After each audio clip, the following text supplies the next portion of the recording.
बिस्मिल्लाहिर्रहमानिर्रहीम। अस्सलाम वालेकुम, सुबह बखैर और खुश आमदीद मॉर्निंग विद फरा में। दुआ में यही आप जहाँ कहीं बिल्कुल ठीक ठाक हो, जिंदगी मजे सुकून और खैरियत के साथ गुजर रही हो। कुरान हकीम ने 12 जो वाकयात मुतअद्दिद जगहों पर बयान किए हैं, उनमें एक वाकया ऐसा है जिसे अहसनुल कसस कहा है, और ये वाकया है हजरत यूसुफ अलैहिस्सलाम का, जो अपने हुस्न की वजह से दुनिया में जाने पहचाने जाते हैं और आज तक जो है वो हुस्न यूसुफ मशहूर है। लेकिन हुस्न यूसुफ के साथ इसमें जो इस किस्से में जो बातें हैं, जैसे शुरू होता है कि अल्लाह ताला ने बताता है कि एक बहुत आपको खूबसूरत किस्सा जो है वो बताया जाने लगा है, और ये किस्सा इससे पहले आप नहीं जानते थे, और फिर बहुत डिटेल के साथ ये किस्सा जो है बयान हुआ है कि किस तरह से हजरत यूसुफ अलैहिस्सलाम में ख्वाब देखते हैं, और उस ख्वाब में वो देखते हैं कि 11 सूरज और चांद सितारे जो हैं वो उनको मतलब सितारे हैं और सूरज और चांद हैं जो उनको सजदा कर रहे हैं।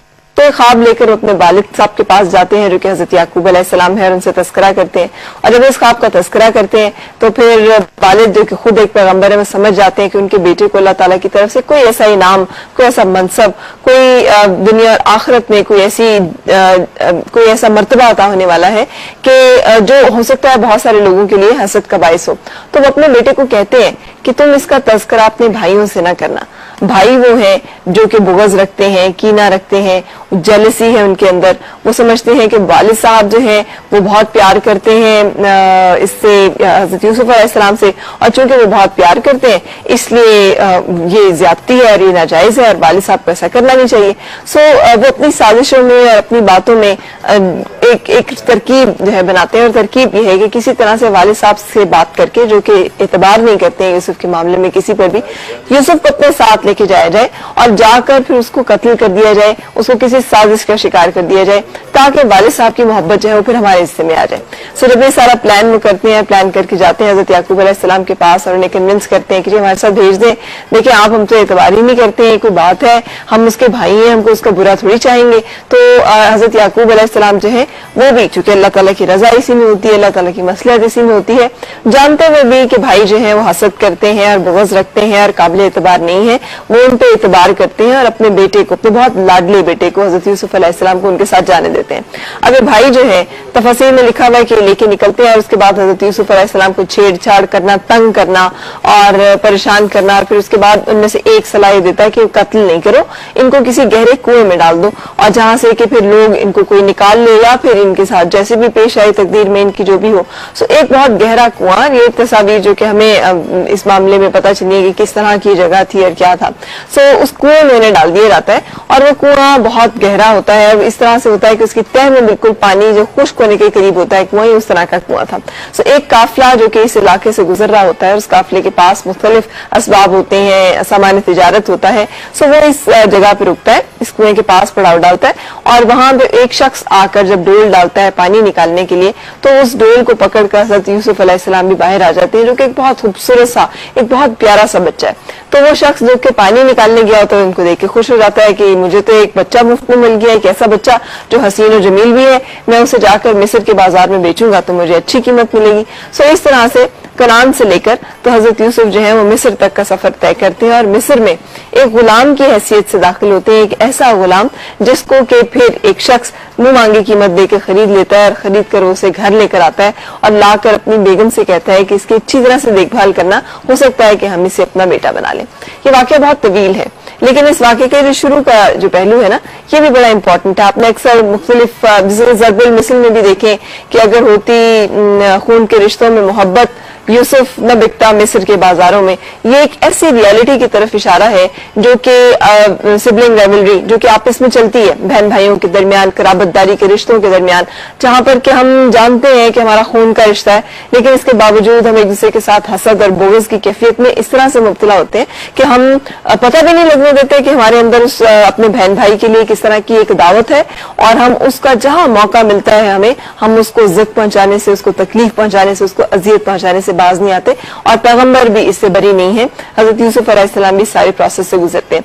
सो हम इस वाक्य को यहाँ तक रोकते हैं जहाँ पे आपको फरोख्त किया जाता है, और मिस्र में अजीज मिस्र जो है वो उन्हें खरीद लेता है और उन्हें अपने घर ले आता है। इस वाक्य का दूसरा जो पहलू, दूसरा जो एंगल है, जो इससे आगे आने वाली जो तफासील है उसमें जिक्र हुआ है, वो हम जिक्र करेंगे आपके साथ कल। और आज यहाँ तक जो वाकया है इसको डिस्कस करेंगे हमारे साथ डॉक्टर कमल कैसर, जिनका ताल्लुक अल हुदा इंटरनेशनल से, और उनसे बातचीत करने के बाद हम चलेंगे प्रोग्राम के अगले हिस्से की तरफ। बातें होंगी डॉक्टर हबीबा से, कुछ रोजा और उसमें मैनेजमेंट, मुख्तलिफ मसाइल की जिनका हम सामना कर रहे होते हैं, और उसके साथ फिर हम किचन में जाएंगे जहाँ पर आज हम सालमन आपको बनाने बता रहे हैं कि किस तरह से आप एक अच्छी डिलाइटफुल और उसके साथ साथ एनर्जेटिक रेसिपी जो है उसको तैयार कर सकते हैं।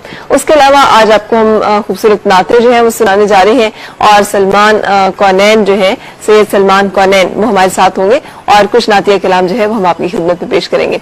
ये सब कुछ आज शो में होगा, लेकिन उससे पहले हमेशा की तरह मैं रुकूंगी एक ब्रेक के लिए, और फिर आपसे मुलाकात।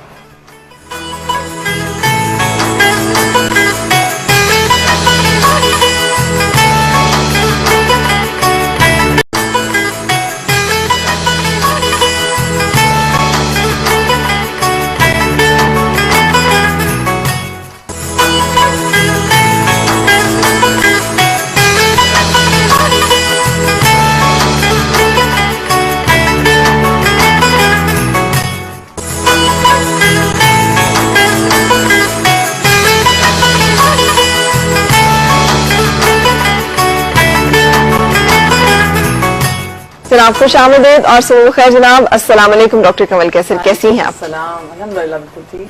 हमने आज अहसनुल कसस का जिक्र किया, और मेरे मन में ये सवाल पैदा होता है, और अक्सर मैं सोचती हूँ कि इसको अहसनुल कसस अल्लाह ताला ने क्यों बयान किया है। इतने सारे और वाकयात हैं, और वो सारे वाकयात ही बहुत अपने अंदर मतलब इबरत, नसीहत, बहुत सारी इंस्पिरेशन दिए हुए हैं। तो ये अहसनुल कसस आप देखें कि जैसे हजरत मूसा का वाकया तो हर थोड़ी देर के बाद रिपीट होता है। अगर हम कोई मेरिट पे लाना चाहें तो हम सोचें कि शायद वो बेहतरीन वाकया होना चाहिए। और इब्राहिम का भी इसी तरह है, उनको इसको अहसनुल कसस इसलिए कहा गया है कि एक तो इसमें इन वन गो सारा वाकया है, सही, लेकिन सूरह यूसुफ में और कंटिन्यूटी में है। बाकी जो अंबिया के वाकयात हैं वो इस तरह से हैं कि जहाँ जिस चीज की जरूरत महसूस की गई उसी के बारे में बात की गई। ठीक, एक तो ये मुकम्मल किस्से की सूरत में बयान हुआ है। बिल्कुल। अच्छा, दूसरा हम इसमें ये देखते हैं कि तकरीबन जो फैमिली लाइफ और माशरे में जो मेन मॉरल इश्यूज हैं उन सबको एक जगह बहुत खूबसूरती से कवर किया गया।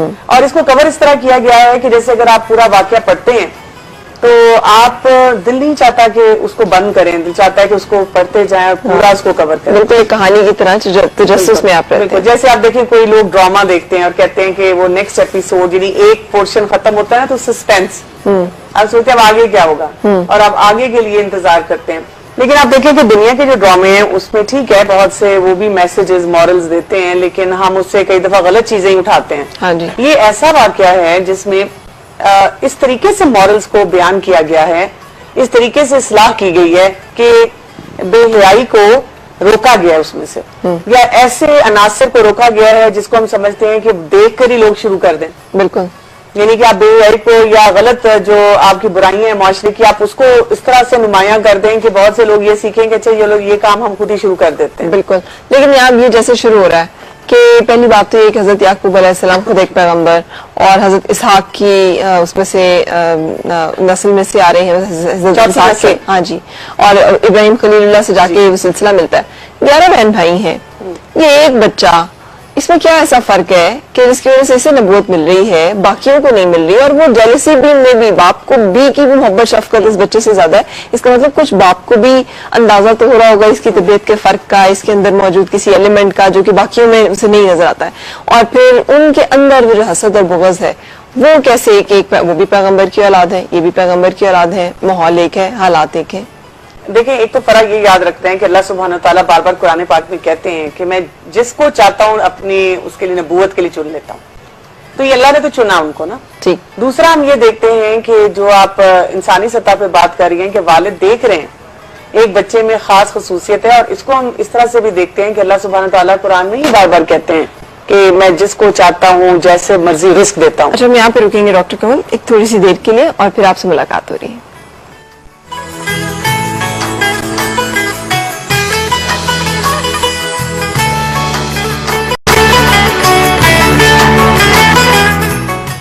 खुशामदीद और सब खैर जनाब। डॉक्टर कमल, आप बता रही थी कि यहाँ पर जो एक बच्चे में कोई खास बात जो कि मौजूद थी हजरत यूसुफ के अंदर, जिसे हजरत याकूब अलैहिस्सलाम देख सकते थे। देखिए, एक तो ये कि उनमें ओबीडियंस थी बहुत ज्यादा, वालिद के साथ जो उनका ताल्लुक था, यानी कि बाप की बात सुनना, अगर कोई उनको मसला लग रहा है बाप से रुजू करना। आप देखिए कि अक्सर बच्चे जो होते हैं, अगर उनको कोई मसला महसूस होता है तो वो क्या करते हैं, अपने दोस्तों से बात करते हैं। लेकिन इनका हम क्या देख रहे हैं कि ख्वाब देख रहे हैं और आके वालिद को ही बयान कर रहे हैं। सही। और देखिए अंदाज क्या है, या आबादी बहुत रिस्पेक्टफुल तरीके से अपने वालिद से बात करते हैं। ऐसे नहीं कहते कि हे डैड, ठीक है, या ये कि हम तो बेस्ट फ्रेंड्स हैं और हम फ्रेंड्स की तरह हैं, नहीं। वालिद के साथ अंडरस्टैंडिंग भी बहुत ज्यादा है, लेकिन ये कि उनकी इज्जत जो है वो अपनी जगह मौजूद है। सही। और फिर ये कि वालिद जो नसीहत करते हैं उसको बिल्कुल पल्ले बांधते हैं। उन्होंने कहा कि ये ख्वाब नहीं किसी को सुनाना, और खास तौर पर अपने भाइयों को। सही।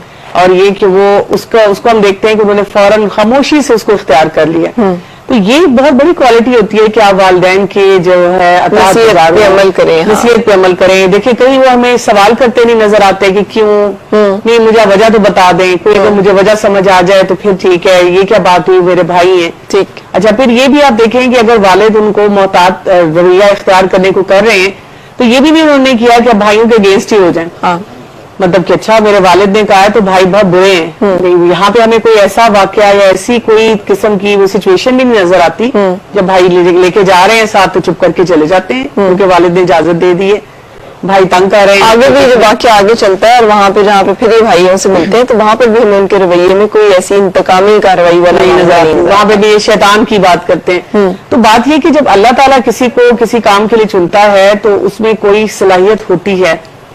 और हम ये यहाँ पे ये भी देख रहे हैं कि याकूब अलैहिस्सलाम का जो सब्र है ना, जो बार बार इस वाक़े में आता है, फसब्रुन जमील, एक खूबसूरत सब्र, वो जो सब्र है वो हमें अब उनके बेटे जो हैं यूसुफ अलैहिस्सलाम में भी नजर आ रहा है। सही। बहुत नुमाया तौर पे। ठीक, जैसे आप देखें कि अक्सर वालिदैन कहते हैं ना कि हमें तो बहुत गुस्सा आता है, या खुद वो रेड लाइट पे जगह जगह हॉर्न दे के या हर चीज पे एक नाशुक्री का रवैया। और बच्चों से हम एक्सपेक्ट करते हैं कि बच्चे हर वक्त जो अल्लाह के ताबेदार हो, शुक्रगुजार हो, ना किसी बात पे लड़ाई झगड़ा करें, ना कुछ और बात बोलें। बिल्कुल सही।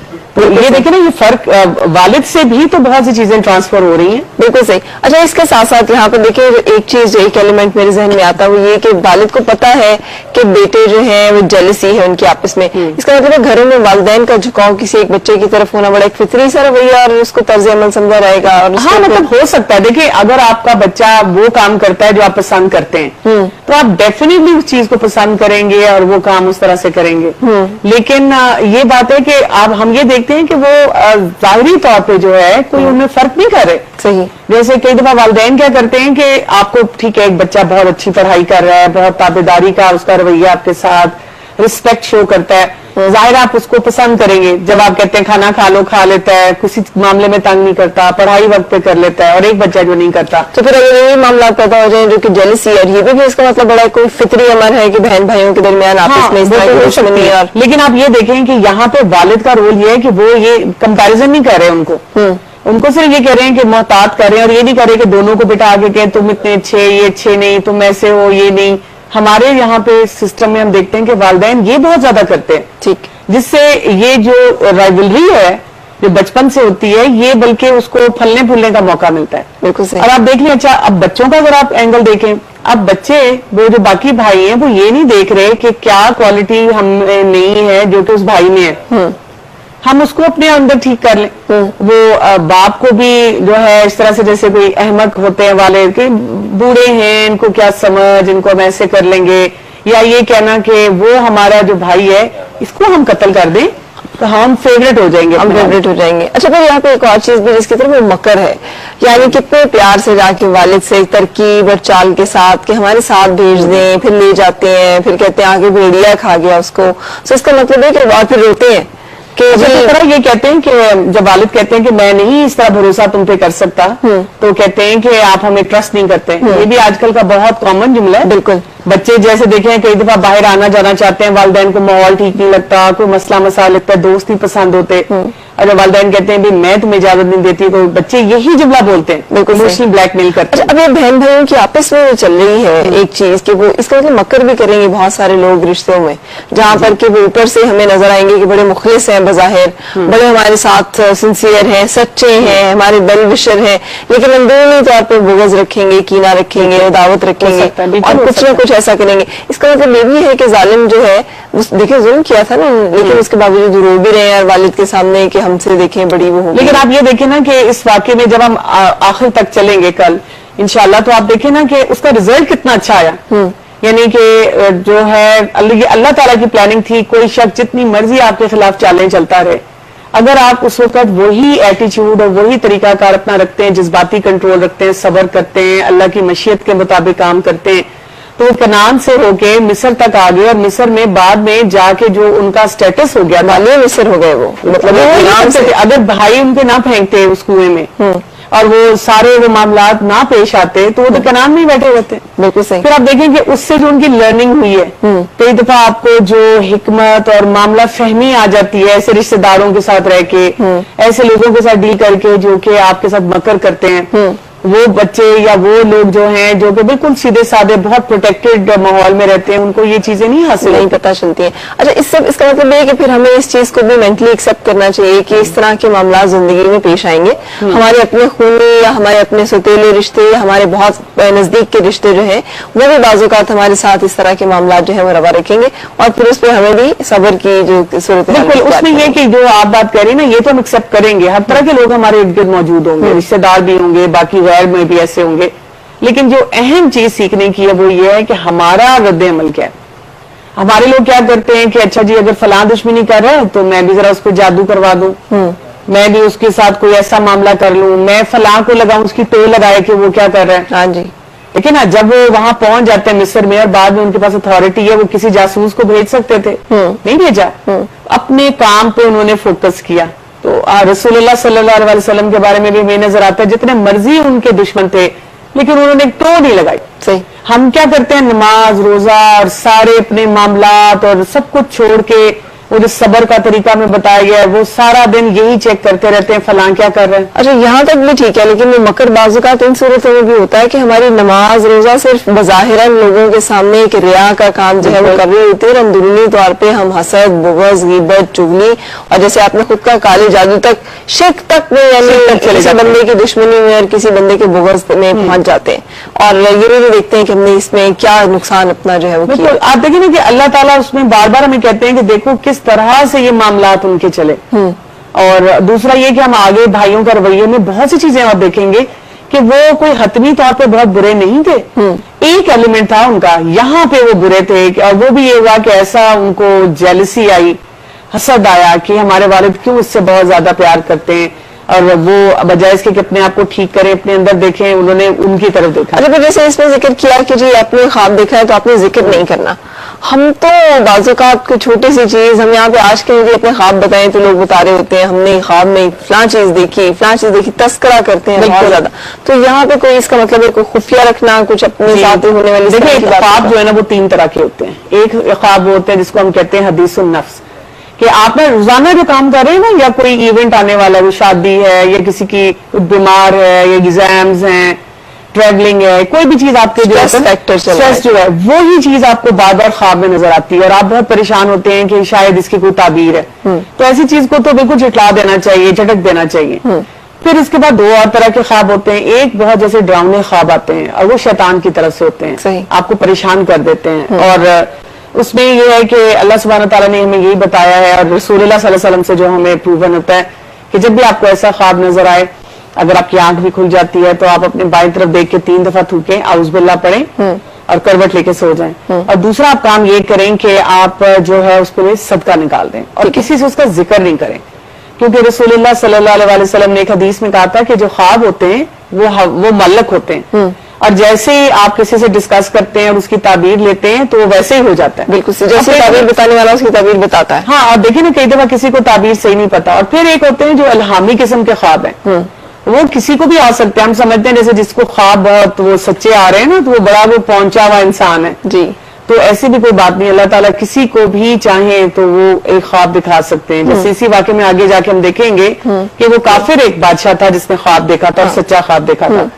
तो उसमें भी ये कहा गया है कि सवाए ऐसे लोगों को जो आपके बहुत खैर ख्वाह हों, किसी को ना सुनाए। जैसे इन्होंने भी हजरत यूसुफ ने सिर्फ अपने वालिद को ख्वाब सुनाया, तो सबसे ज्यादा खैर ख्वाह शायद अपने वालिदैन ही हो सकते हैं। बिल्कुल सर, वालिद ने मना कर दिया कि औरों को नहीं बताना। सो हम भी इस तरह की बातों का तस्करा जो है ये मतलब वो आप हर एक के पास जाके बैठ के कहीं कोई मुझे बता सकता है ये मैंने ख्वाब देखे, आप सिर्फ ये करें कि सदका दे दें और अल्लाह से दुआ करें कि अगर इसमें कोई खैर है तो मुझे मिल जाए, अगर कोई शर है इसमें वो मुझसे दूर हो जाए। बिल्कुल सही, बहुत शुक्रिया डॉक्टर कमल। यहाँ तक का वाकया जो है आपने हमने डिटेल में आपने बताया हमें। एक ब्रेक के लिए रुकने के बाद हम मिलेंगे डॉक्टर शुमाइला से, जो कि हमें बताएंगे किस तरह से हमने ईद के दिनों में अपने आप को अगर थोड़ा बहुत मेंटेन करना है, कुछ चीजें ऐसी जिन पे हमने काम करना है तो वो क्या चीजें हो सकती हैं। साथ रहिएगा।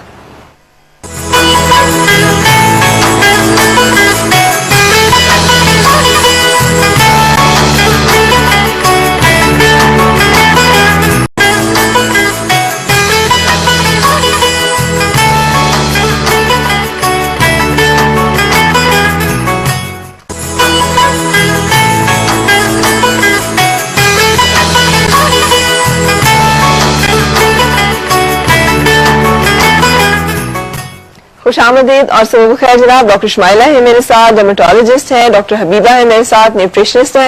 इन दोनों से हमारी बातचीत आज खूबसूरती के हवाले से। कैसी हैं आप डॉक्टर शुमाइला? बिल्कुल ठीक ठाक। पर आप कैसी हैं? बिल्कुल सही। जब हमें 8-10 दिन में खूबसूरत होना होता है ना तो फिर हमें आप लोग याद आते हैं। जी फरा, बिल्कुल ऐसा ही है। तो रमजान में इतना हेक्टिक रूटीन और इस तरह के वेदर्स हैं सारे कि ऑब्वियसली घर से निकलना बहुत मुश्किल होता है।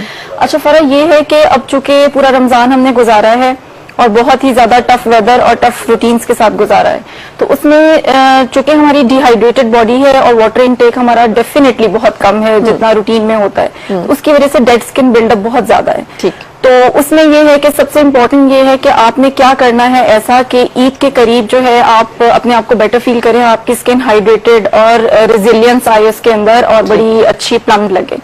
कुछ नहीं ऐसे नूर की जो चमक होती है, नूर की चमक तो डेफिनेटली आएगी, लेकिन इसको छटाने के लिए जो ऊपर की वो है उसे नूर निकालने के लिए बड़ा काम करना पड़ता है। अच्छा ठीक। तो उसमें जो है हाइड्रेटिंग फेशियल्स बड़े इंपॉर्टेंट है। हाइड्रोफेशियल एमडी जो है it's a very nice kind of a facial जिसमें एक टिप होती है which is abrading, very softly abrading. तो उससे जो है आप सीरम्स डालते हैं अंदर, according to the skin types डालेंगे। अगर कोई एक्नी प्रोन ऑयली स्किन है उस हिसाब से, एजिड स्किन है, ड्राई डिहाइड्रेटेड स्किन है तो उसके हिसाब से उसमें डर्मा बिल्डर्स भी डलते हैं जिसमें ग्रोथ फैक्टर्स और अगेन हेल्युरोनिक एसिड्स होता है। एक तो ये हो गया। इसके साथ फरा we have very advanced peels आ गए हैं, जैसे whitening peels, brightening peels, anti ageing peels, जिसमें डाउन टाइम नहीं है कोई। तो वो जो है आप ईद से 3-4 दिन पहले भी ले सकते हैं। तो वो जिस जो हमें टारगेट एरिया है या जो टारगेट किया है जिस भी हमें चीज को, तो वो उस पर इफेक्ट करेगा, लेकिन आपको बहुत ज्यादा जो है स्क्रैब्स में एक्सफोलिएशन फील नहीं होगी। ठीक है। अगर व्हाइटनिंग पील है तो अनइवन टोन को जाके कम करेगा। और बाकी आप एक ही सिटिंग में, एक सिटिंग में फिलहाल तो हम एक ही सिटिंग कर सकते हैं या 2, मैक्सिमम 2 कर सकते हैं 7 डेज के अंदर, लेकिन उसका चूंकि कोई डाउन टाइम नहीं है इसलिए पेशेंट्स को बिल्कुल भी घबराने की जरूरत नहीं है कि पता नहीं कितनी एक्सफोलिएशन होने वाली है और सारा कुछ। उसके अलावा फरा हाइड्रेटिंग इंजेक्शंस होते हैं विच आर अगेन हेल्युरोनिक एसिड और ग्लिसरोल्स और ग्रोथ फैक्टर्स के साथ होते हैं। अच्छा, उसमें टाइप्स होती हैं। उसमें ये टाइप्स होती हैं कि अगर तो कुछ हम अगर हमारे पास टाइम है तो हम 10 डेज वाले गैप के वाले इंजेक्शंस पुट करते हैं स्किन के अंदर, और अगर गैप नहीं है तो सिंगल सिटिंग या 2 सिटिंग्स के इंजेक्शंस हैं जिसमें कॉस्ट में थोड़ा फर्क होता है, लेकिन वो वैसा उससे अच्छा रिजल्ट देते हैं फॉर द टाइम बीइंग कि उनकी ईद और उसके बाद का 1 हफ्ता बहुत अच्छा सा गुजर जाता है। मतलब उनका टाइम पीरियड ज्यादा होता है ऑन द स्किन, सही रिजल्ट का। अच्छा, उसके अलावा फरा अब ये है कि आपने क्या करना है और क्या नहीं करना है। अगर तो पेशेंट जो है एक्नी ट्रीटमेंट पे है या बच्चियां एक्नी ट्रीटमेंट ले रही हैं या बहुत ज्यादा एक्नी है, तो आई डोंट एडवाइज कि वो सैलून जाके कोई फेशियल लें, इसलिए कि नहीं पता कि वो कौन सी मेडिसिन खा रही है, स्किन को किस तरह डील करना है, तो ये बात नहीं पता होती। वो क्लिनिक आए, क्लिनिक से क्लिनजिंग करवाएं, क्लिनिकल फेशियल लें या छोड़ दें उसको जब तक उनका एक्नी ट्रीटमेंट चल रहा है। उसके अलावा ये है कि अगर आपके फाइन हेयर हैं तो प्लीज उनको ना छेड़ें, ना वैक्स कराएं उनको, ब्लीच तो कर ले, फाइन, ब्लीच करें। अगेन मैं आपसे ये कहने लगी थी, इस बात पे आने लगी थी कि ब्लीच करें, लेकिन to get them lighter hair को, नॉट द कॉम्प्लेक्शन। हमारे यहाँ ब्लीच के जो एड्स आते हैं या ब्लीच क्रीम जो बच्चियां करती हैं, उनमें उनका सबसे बड़ा जो एक टारगेट होता है वो ये होता है कि हमारा रंग गोरा हो जाए। Bleach is not for complexion, it's for just lightening और blonding of the hair with the skin tone, और इतना ब्लॉन्ड करना है कि वो स्किन टोन के साथ जाए, अलग से ना लगे। और अगर आप वैक्स के लिए जाना चाहते हैं और आपके पास अगर आप लेजर नहीं आते या नहीं करवाना चाहते, या जो भी आपके क्वेरीज हैं आप बाद में डिस्कस करना चाहते हैं, तो प्लीज फाइन हेयर को वैक्स ना कराएं, ठीक, उनको ब्लीच करवा लें। और अगर हाँ मोटे बाल हैं और आपने रहना है वैक्स और थ्रेड और एपिलेशन मेथड के ऊपर ही, तो वो तकरीबन ईद से 4-5 दिन पहले अपनी स्किन को छेड़ना है। अदरवाइज आपने रेस्टिंग फेस देना है अपनी स्किन को। ईद से चांद रात को आपने जाके या ईद से एक दिन पहले जाके वैक्स नहीं कराना, सही, इसलिए कि वो छोटे छोटे दाने भी निकल आते हैं, फिर वो इरिटेशन। जो आप कह रही हैं फेशियल्स, वो भी ईद से 3-4 दिन पहले करवाएं? बेटर है कि ईद से 2-3 दिन पहले। हमारे यहाँ तो इस तरह के क्लिनिकल फेशियल्स होते हैं कि उसमें इरिटेशन इस तरह की नहीं आती या कॉन्टेक्ट डर्मेटाइटिस के चांसेस नहीं होते, तो उसमें चूंकि इस तरह के केमिकल्स और इस तरह के मसाज नहीं यूज हो रहे होते, it's a different kind of all together. तो उसमें तो ये है कि आप 2-3 दिन का मार्जिन फिर भी रखेंगे ताकि स्किन जो है वो नॉर्मल अपनी रेस्टिंग पोजीशन में आ जाए। और अगर किसी चीज ने आपको रिएक्ट किया है या कहीं से आपने एक्सफोलिएट कराया है या कहीं से आपने अपना ब्लैक हेड रिमूव करवाया है, तो वहां पे उसको हीलिंग का टाइम मिल जाए। बिल्कुल सच है। ब्लैक हेड्स का आपने जिक्र किया और बड़ा अच्छा जिक्र किया है ना डॉक्टर विभा, इसलिए कि हमें ये सारे ब्लैक हेड्स जो है ना बहुत बुरे लगते हैं। हाँ। हम अपने बालों को भी डाई करके गोल्डन करते हैं क्योंकि हमें ब्लैक हेड वहां भी अच्छा नहीं लगता और फेस पे तो ब्लैक हेड्स हमें बिल्कुल अच्छे नहीं लगते। तो इसका क्या सोल्यूशन है? ब्लैक हेड्स तो अच्छे लगते ही नहीं है ना, वो तो ये है कि आपके पोर्स थे, उसमें आपने इतना डर्ट और इतना पोल्यूशन इकट्ठा कर दिया और उसको कभी सफाई उसकी नहीं हुई है, जिसकी वजह से वो ब्लैक हेड। बाजू का सफाई ज्यादा हो रही हो तो भी वो ज्यादा बन रहे होते हैं। जो लोग ज्यादा इस तरह के स्किन ट्रीटमेंट्स में या इस तरह की एप्लीकेशंस में जा रहे होते हैं उनको ज्यादा ये प्रॉब्लम हो रहा होता है। अच्छा फरा, इस तरह वो फिर रॉन्ग या तो रॉन्ग कोई प्रोडक्ट यूज कर रहे हैं जिसकी वजह से उनकी स्किन का सीबम प्रोडक्शन इंक्रीज हो रहा है। हमने ये भी देखना है कि स्किन टाइप क्या है, हमने सीबम प्रोडक्शन को कंट्रोल करना है, उसको मतलब एक्सेस। अच्छा, ये चक्कर होता है जब आप बहुत ज्यादा ओवर मसाजिंग करते हैं। ठीक है। जब स्किन की मसाज आप ज्यादा करते हैं तो वो ऑयल ज्यादा सिक्रीट करती है। जब ऑयल ज्यादा सिक्रीट करती है तो जो आपके पोर्स हैं वो क्लॉग होंगे, और वो क्लॉग इसी तरह होंगे कि उनमें डर्ट जमा होगी, वो ब्लैक हेड आपको नजर आएगा। फिर आप उसको जब पकड़ के खुद से निकालेंगे अपने नेल के साथ, तो फिर डेफिनेटली वहां पे फिर एक्नी का मसला शुरू हो जाएगा। ठीक है, तो फिर इसका सोल्यूशन क्या है? इसका सोल्यूशन यही है कि आप एक्सट्रैक्शन कराएं, और जब आप सलून में जाते हैं तो आप अगर सलून में आप जाते हैं, अव्वल तो हमारे पास तो मेथड्स हैं उसको एक्सट्रैक्ट करने के लिए। जो हम फेशियल्स करते हैं उसमें वैक्यूम्स होते हैं जो कि बगैर हाथ लगाए उन सारे व्हाइट हेड्स और ब्लैक हेड्स को निकाल देते हैं। लेकिन अगर आप सलून जाते हैं तो उनसे कहें कि आपकी क्लेंजिंग ही इतनी अच्छी और प्रॉपर तरीके से करें कि वो खुद ब खुद सॉफ्ट होकर वहां से निकल जाएं। और अगर उनको निकालना पड़ता है किसी ब्लैक हेड पिन से, तो आप उनको बार बार जरूर ये कहते जाएंगे कि जरा सॉफ्टली निकालें, प्लीज जरा सॉफ्टली निकालें, इतनी ताकत वो ना लगाएं कि वहां पे फिर पोस्ट इंफ्लेमेटरी हाइपरपिगमेंटेशन के चांसेस हो जाते हैं, जहां पे इंजरी होती है। बिल्कुल सही है। चलो डॉक्टर होगा, ये सारे तो प्रोसीजर्स हैं, क्या कुछ वजह से कभी डिहाइड्रेटेड है, हम लोग पानी इतना पिया नहीं या पी नहीं सकते हैं, और फिर खाना पीना भी नहीं, वेट भी अगर थोड़ा बहुत ऊपर नीचे, आप क्या रिकमेंड करेंगे? कौन सी डाइट्स ऐसी हैं जिनका अगर हम ज्यादा इंटेक करें और जिनको अगर हम अप्लाई भी करें तो उसके हमें स्किन पे और बॉडी पे जरा अच्छे असरात मिल सकते हैं? और देखिए स्किन में जैसे इंटरनली हम देखते हैं तो अगेन एंटीऑक्सीडेंट्स आ जाते हैं, विटामिन ए, सी, ई, और कुछ मिनरल्स हैं जैसे सेलेनियम बहुत इंपॉर्टेंट है, जिंक बहुत इंपॉर्टेंट है, कॉपर बहुत इंपॉर्टेंट है, फिर ओमेगा 3 फैटी एसिड्स जो हैं ये बहुत इंपॉर्टेंट है। ये सब जो हैं ये स्किन के लिए बहुत ही अहम है और स्किन को यानी कि हेल्दी रखते हैं और यंग लुकिंग भी रखते हैं। और ज्यादातर हमें ये फ्रूट से ही हासिल होते हैं। और जैसे फ्रेश फ्रूट जूसेस हैं ये बहुत अच्छे हैं। आजकल जैसे वाटरमेलन है, वाटरमेलन खाया भी जा सकता है, उसका जूस हो गया वाटरमेलन, तो वाटरमेलन अभी भी अवेलेबल है। और फिर गर्मा है, गर्मा बहुत अच्छा है, वो भी आजकल सीजन में है। और आजकल जैसे चाट बनती है उसमें भी डाला जा सकता है, उसको वैसे भी खाया जा सकता है। गर्मा जो है उसमें विटामिन ए भी है, सी भी है, ई भी है, तीनों है। तो इस लिहाज से वो बहुत ही स्किन के लिए बहुत ही अच्छा फ्रूट है। इसके अलावा जब हम जूसेस की बात करते हैं, अनार का जूस जो है वो स्किन के लिए बहुत ही अच्छा है। उसमें हम और भी चीजें ऐड कर सकते हैं, जैसे हम मिक्सचर एक बना लेते हैं। स्पेशली जो हम बेरीज की फैमिली देखते हैं, जैसे रास्पबेरीज हैं, स्ट्रॉबेरीज हैं, ब्लूबेरीज हैं, ये सब जो है एंटीऑक्सीडेंट्स में बहुत ज्यादा रिच हैं। अगर हम इन सब को मिला के इनका जूस पिया जाए या एक स्मूदी बना ली जाए तो ये स्किन के लिए बहुत ही अच्छी है। इसके अलावा योगर्ट का इस्तेमाल जो है वो बहुत अच्छा है। योगर्ट जो है, जितने भी डेयरी प्रोडक्ट्स हैं वो स्किन के लिए बहुत अच्छे हैं, प्लस उसमें विटामिन ए भी काफी ज्यादा होता है जो डेयरी प्रोडक्ट्स होते हैं। अगेन वो स्किन को जो है वो बहुत हेल्दी रखता है। फिर विटामिन सी की तरफ हम आते हैं। विटामिन सी के जरूरी नहीं कि सिट्रस फ्रूट्स ही हों, जैसे गर्मा मैंने कहा। फिर हम पंपकिन का हमने जिक्र भी किया था, हलवा कद्दू जिसको कहते हैं, उसमें भी तीनों विटामिन पाए जाते हैं, विटामिन ए, सी, ई। आलू बुखारा आजकल सीजन में है, वो भी स्किन के लिए, बालों के लिए बहुत अच्छा है। उसमें भी विटामिन ए भी है, सी भी है, ई भी है। ठीक है। ये सारे जो फ्रूट्स हैं इनका इंटेक ज्यादा से ज्यादा होना चाहिए। तो ज्यादा फ्रूट के इंटेक होने से हम यानी कुछ दिनों के अंदर अपने आप को ज्यादा खूबसूरत या ज्यादा ज्यादा खूबसूरत बना सकते हैं। फिर जो स्किन ड्राई हो रही है, जिंक डेफिशिएंसी बहुत अहम है उसमें, कि जिंक की डेफिशिएंसी की वजह से हो रही होती है, जो हमें मीट से भी मिलता है, एग से मिलता है, बहुत अच्छा सोर्स है जिंक का।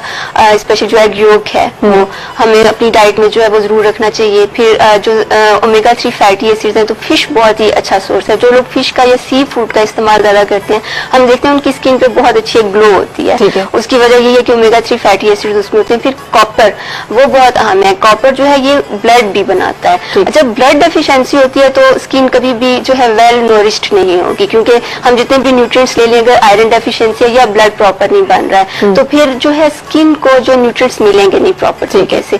इसलिए कॉपर की डेफिशिएंसी नहीं होनी चाहिए, आयरन की डेफिशिएंसी नहीं होनी चाहिए।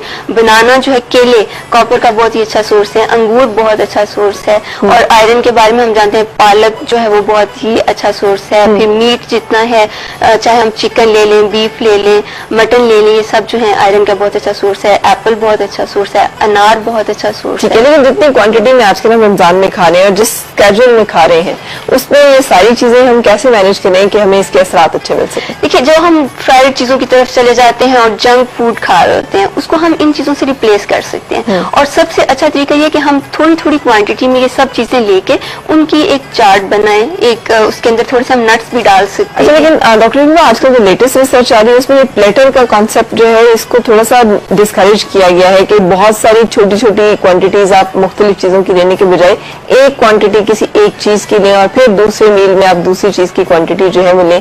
और इसमें मुझे जो था कि सुनत तरीका भी यही है कि बजाय इसके क्या बहुत सारा थोड़ा थोड़ा मिक्स करके खाते रहे। आप बताएं कि इन दोनों में से कौन सी चीज ज्यादा बेहतर है? ये आपने अच्छा पॉइंट रेज किया, लेकिन जब हम फ्रूट्स की तरफ आते हैं तो फ्रूट्स को हम जितना मिक्स करते हैं, डिफरेंट वैरायटीज को यूज कर लेते हैं, वो उतना अच्छा है। उसकी वजह यह है कि हमें जो है वो एक सर्विंग जब हम लेते हैं तो उसमें हमें बहुत से विटामिन और मिनरल्स जो है वो मिल जाते हैं। तो फ्रूट्स के लिए हमेशा ये रेकमेंड किया जाता है कि हम उनको मिक्स कर लें, जैसे हमारे यहाँ फ्रूट चार्ट का कॉन्सेप्ट है, या हम डिफरेंट फ्रूट्स को मिला के उनके फ्रेश जूसेस का इस्तेमाल कर सकते हैं। तो वो जो है वो ज्यादा बेस्ट तरीका है। बिल्कुल ठीक है। अच्छा, कमिंग बैक, और कौन कौन सी ऐसी चीजें? और एक दो चीजें हैं फरा जो अवॉइड करनी है ईद से पहले। अगर आपकी किसी की आईज में बहुत पफीनेस आ रही है जो कि रमजान में बढ़ जाती है डिहाइड्रेशन की वजह से भी, तो उसमें उनको चाहिए कि अगर ईद से पहले वो चाहते हैं कि पफीनेस थोड़ी कंट्रोल हो जाए तो सॉल्ट का इंटेक अपना कम कर दें, नमक कम लें, सॉल्ट कम कर दें। और जिनको एक्नी, रिपीटेड एक्नी का मसला है, पहले नहीं रहा रमजान में, वो अपने शुगर्स कम कर दें। ठीक है। शुगर्स चाहे वो मैंगो से ले रहे हैं, हाई इंटेक ऑफ शुगर जो है वो इन्फ्लेमेशन कॉज करता है और जो इन्फ्लेमेशन हैं उनको हील भी नहीं होने देता। सही। तो ये दो बातें हैं। उसके अलावा फरा again coming back to collagen building lasers, जिसमें RevLite it's the best of its kind, और उसमें आपकी कोलेजन बिल्डिंग भी हो रही है, आपकी रीसर्फेसिंग भी हो रही है फेस की, आपके जो फाइन हेयर हैं वो भी ब्लॉन्ड होके मैनेज हो रहे हैं, स्किन भी वन टोन लाइटर जा रही है, पोर्स भी श्रिंक हो रहे हैं। तो इट्स अ मैजिक वॉन्ड। ठीक है। तो उसका ट्रीटमेंट आप ले सकते हैं। It's very nice with no down time, उसमें कोई डाउन टाइम और कोई हैजर्ड नहीं है। ठीक है। उसके अलावा फरा वी हैव इंट्रोड्यूस्ड बड़े जबरदस्त किस्म के फेशियल्स हैं which are gold facials. It's kind, उसको कहते हैं बोटॉक्स फेशियल। तो उसमें ये कि अगर आप नहीं लेना चाहते बोटॉक्स या अब तक नहीं ले पाए हैं and you have a shortage of time, तो you go for that facial. तो वो तकरीबन आपके 2 to 3 वीक्स तक आपको उसमें आर्जिनिन है, एलेंटोइन है, इस तरह के फैक्टर्स मौजूद हैं, ग्रोथ फैक्टर्स हैं जो आपके फेशियल मस्कुलेचर को रिलैक्स करते हैं। ठीक है। तो you can come to the clinic और उसमें जो है अगर आप वो फेशियल ले लेंगे तो आपका फेशियल मस्कुलेचर रिलैक्स रहेगा, तो आपके 3-4 हफ्ते बड़े अच्छे गुजर जाते हैं। उसके फायदे बता देना कि वो लोग जिनको लगता है कि उनके फेस पे लाइंस पड़ रही हैं या बारीक, जो बोटॉक्स बोटॉक्स के ट्रीटमेंट ऑलरेडी भी लेते हैं और अभी टचअप नहीं कराना चाहते या अभी उनके पास टचअप का टाइम नहीं है, वो भी ले सकते हैं। या वो लोग जिनको लगता है कि फाइन लाइंस और रिंकल्स आ रहे हैं तो उसको हमने किस तरह फुलर इफेक्ट देना है, या हमारे एक्सप्रेशंस बहुत बन रहे हैं तो उसको एक फेशियल के जरिए कैसे ठीक किया जा सकता है, तो उसमें वो बड़ा हेल्पफुल है। और ड्राई स्किन के लिए इट्स अ प्लैटिनम फेशियल, तो उसमें स्टेम सेल्स, ग्रोथ फैक्टर्स हैं उसके अंदर, और इलेक्ट्रोपोरेशन के थ्रू उसके अंदर डाला जाता है बड़े अच्छे सीरम्स, तो that is very nice for dry dehydrators के। ठीक है, तो उससे तो ज्यादातर रमजान में ड्राई डिहाइड्रेटेड नहीं, फरा जैसे यंग लड़कियों की ऑयली स्किन भी है तो उसके हिसाब से फिर देख के स्किन वो बताया जा सकता है कि वो क्या ऑप्ट कर सकते हैं चीज। बिल्कुल डॉक्टर साहब, बालों का भी इशू साथ साथ ह्यूमिडिटी स्टार्ट हो गई है और बालों में बम सब फटना शुरू हो गया है ना मॉइस्चर की वजह से। उसमें ये कि फरा की अब ईद आने वाली है तो they can go for the protein treatments ले सकते हैं। उसके अलावा घर में भी egg yolk, yoghurt and vitamin E के कैप्सूल्स को ब्लेंड करके बड़ा अच्छा सा एक मिक्सचर बन जाता है थिक सा, जिसको आप 20-30 मिनट्स पहले बालों पे एज अ मास्क अप्लाई करेंगे और उसके बाद उनको वॉश करेंगे। ठीक है। उसके अलावा बनाना एंड अगेन विटामिन ई के कैप्सूल और थोड़ा सा मिल्क लेके उसको भी ब्लेंड करके उसका भी एक थिक सा मिक्सचर बन जाता है, उसको बालों में अप्लाई कर सकते हैं। ये वो लोग कर सकते हैं जिनके बाल ड्राई की वजह से ड्राई फ्रेज आ रहा है या ड्राई हुए में ड्राई की वजह से, इट्स वेरी नाइस। और अगर आपको कुछ नहीं मिलता और बिल्कुल टाइम नहीं है then just apply simple mayonnaise. ठीक, simple mayonnaise it's full of rich of egg and कुछ नहीं कर सकते, में मिलती है जी बिल्कुल बॉटल में मिलती हैं, लेकिन कोई फ्लेवर नहीं होगा उसमें, गार्लिक मायो नहीं लगाएंगे या चिकन स्प्रेड नहीं लगाएंगे, प्लेन मायोनीज आप बालों में लगा लेंगे वॉश करने से 30 मिनट पहले, तो it will again soften your hair और उसमें वॉल्यूम्स आएगा। ठीक है, बिल्कुल सही। आप भी बालों के लिए कुछ रिकमेंड करेंगे खाने के थ्रू जिससे कि हम हासिल कर सके नेचुरल एक बाउंस एंड नेचुरल थोड़ा सा? देखिए फरा, एक तो ये कि उसमें जैसे कोलेजन बहुत इंपॉर्टेंट है, या कैराटिन जिसको हम कहते हैं, कैराटिन जो है ये बहुत ज्यादा इंपॉर्टेंट है।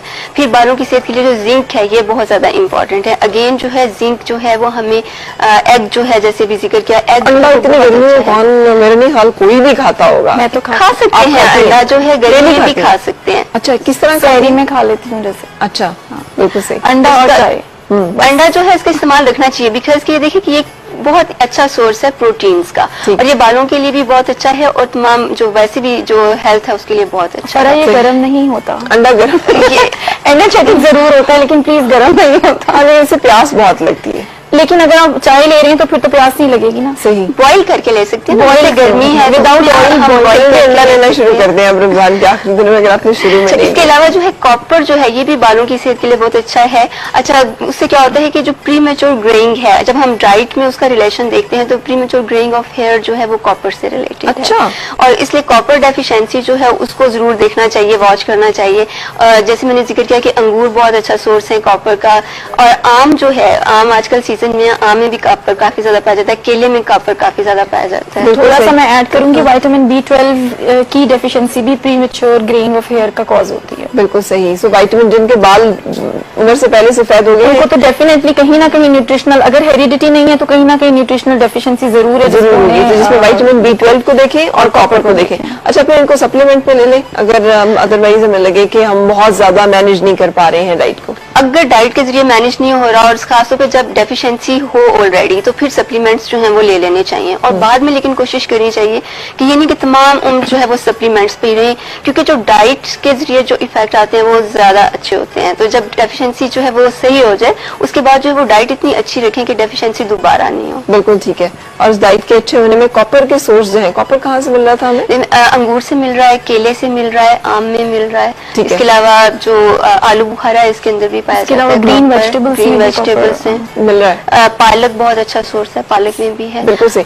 अच्छा, ग्लो के लिए स्किन पे, जैसे आपकी स्किन पे ग्लो है, इसके लिए क्या करेंगे doctor? Thank you so much फरा। इसके लिए यही करेंगे फरा, मैंने आपको बताया है कि एक तो आपने अपनी हाइड्रेशन का बड़ा अच्छा ख्याल रखना है, ठीक है, और रमजान में आपने अवॉइड करनी है तली हुई चीजें, थोड़ी सी आप ले लें इसलिए कि दिल चाह रहा है जो हो नहीं सकता, मतलब डेफिनेटली मैं भी लेती हूँ, दिल चाह रहा होता है, लेकिन उसकी क्वांटिटी आप सेट कर सकते हैं ना कि आपने कितने में सेटिस्फाई होना है, ये तो आपकी मर्जी है। ठीक है। उसकी योगर्ट की चीजें आप ले सकते हैं, बहुत अच्छी दही बड़े वगैरह उस तरह की, देर हेल्दी, चने ले सकते हैं। उसके अलावा फ्रूट्स जैसे डॉक्टर साहब ने कहा कि काफी अच्छे हैं। उसके अलावा फ्रूट जूसेस मैं इतने प्रेफर नहीं करूंगी, मैं फ्रूट ब्लेंड्स या उसकी स्मूदीज प्रेफर करती हूँ कि उसका फाइबर उसके अंदर ही रहे, इसलिए कि फ्रूट जूस भी जब आप लेते हैं तो वो 30 to 60% उसका वाटर एब्जॉर्ब होता है, बाकी वो नहीं होता। ठीक है। अच्छा, उसके अलावा ये फरा अगेन ट्रीटमेंट्स, रेजिलियंस के लिए, ग्लो के लिए there are lot of treatments. ठीक, तो अगर आप आते हैं डॉक्टर के पास तो फौरन आपको ईद से पहले के लिए ग्लो चाहिए होता है, तो वो भी 1 to 2 सिटिंग्स में हो जाता है। बिल्कुल सही, बिल्कुल सही। थैंक यू सो मच, आप दोनों हमारे साथ रही और दोनों ने अपनी एक्सपर्टीज जो है वो शेयर की। हम एक ब्रेक के लिए रुकने के बाद आपको लेके चलेंगे किचन में, जहाँ पे आज हमारे शेफ ताज जो है वो आपको नॉर्वेजियन सैल्मन जो है वो बनाना बता रहे हैं। मुझे यकीन आप इस रेसिपी को, जो कि अभी हम डिस्कस कर रहे थे कि ये चीजें सारी खुराक में होनी चाहिए, बनाकर एंजॉय कर सकेंगे इस फ्लेवर को। ब्रेक के बाद मुलाकात।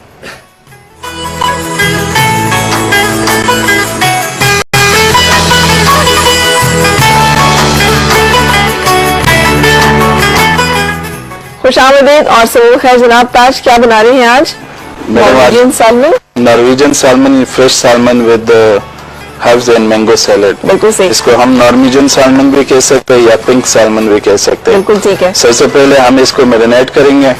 मुझे पता है वो जो नेशनल ज्योग्राफी की डॉक्यूमेंट्रीज आती है ना, उसमें वो दिखाते हैं एक फेज जिसमें कि बियर जो है ना, जो रीच होते हैं, तो बड़ा ढेर सारी नॉर्वेजियन सैल्मन खा रहे होते हैं। बिल्कुल। मुझे उनके बड़ा ही रश आता है, इसलिए यहाँ पे तो हमें बहुत महंगी मिलती है। बहुत महंगी मिलती है क्योंकि इम्पोर्टेड है ये ऑस्ट्रेलिया से। तो व्हाइट सैल्मन भी अगर हम बनाना चाहें तो वो भी इसी रेसिपी से बन जाएगी? इसी रेसिपी से सेम बन सकता है, या इसको हम अगर पैन फ्राइड की बजाय ग्रिल सैल्मन भी बना सकते हैं।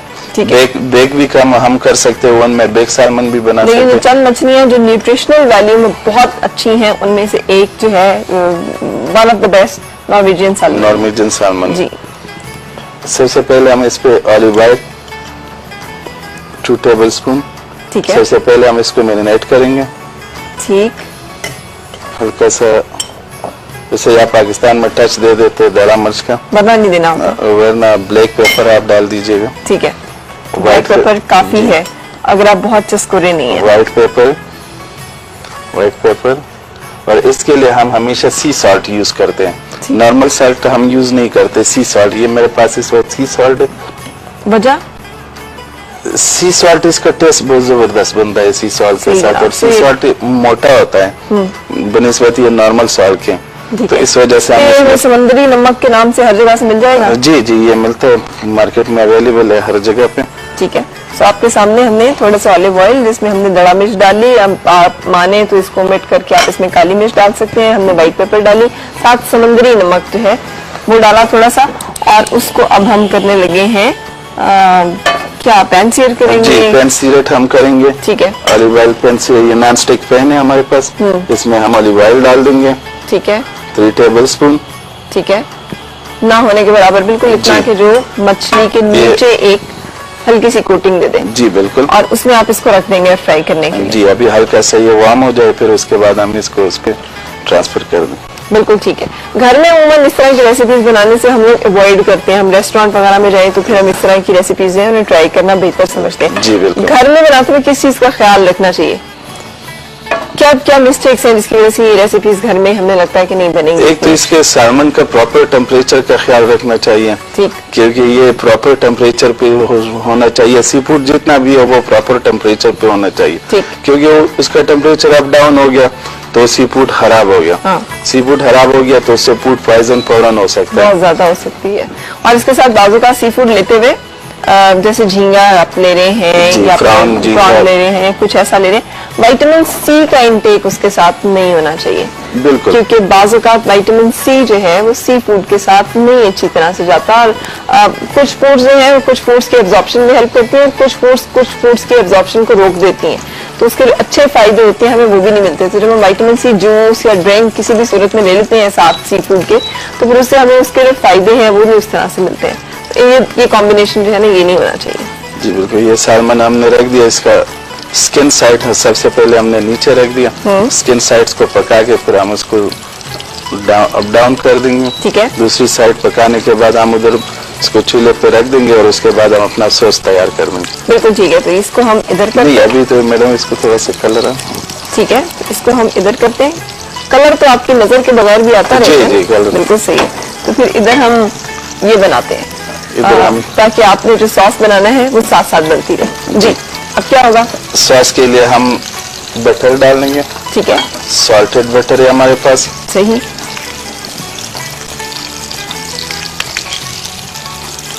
सॉल्टेड बटर है, ठीक है। जी, इसका हमने नाम दिया है। जब आप ऑर्डर सर्व कर रहे होते हैं रेस्टोरेंट में, जी, तो दोनों चीजें इकट्ठी नहीं बनाते हैं कि आपने उसको जी भी फ्राई बिल्कुल किया और क्यों साथ नहीं, साथ दोनों चीजें इकट्ठी उसी टाइम फ्रेश बनती है। ठीक है। क्योंकि ये सॉस हम पहले नहीं बना के रख सकते। ब्राउन सॉस या व्हाइट सॉस भी फ्रेश बनता है। ब्राउन सॉस अगर बनाना हो तो पहले से बन सकता है, लेकिन ये सॉस पहले से नहीं बन सकता। सी फूड के लिए हमेशा उसी टाइम फ्रेश सॉस बनाते हैं। बिल्कुल ठीक है। तो हमने मछली को सिर्फ लाहौरी स्टाइल में नहीं खाना होता, मछली को खाने के ये जो तरीके हैं ये ज्यादा इसकी हमें हेल्दी भी है और इसमें टेस्ट भी ज्यादा अच्छी तरह से। अच्छा, अब इसमें हमने मक्खन डाला, और क्या डलेगा? मक्खन डाला और इसका फ्रेश हर्ब्स विद सालमन। तो ठीक है। इसमें हम ये फ्रेश हर्ब सारे यूज करेंगे। ये हमारे पास पार्सले, फ्रेश पार्सले। ठीक है,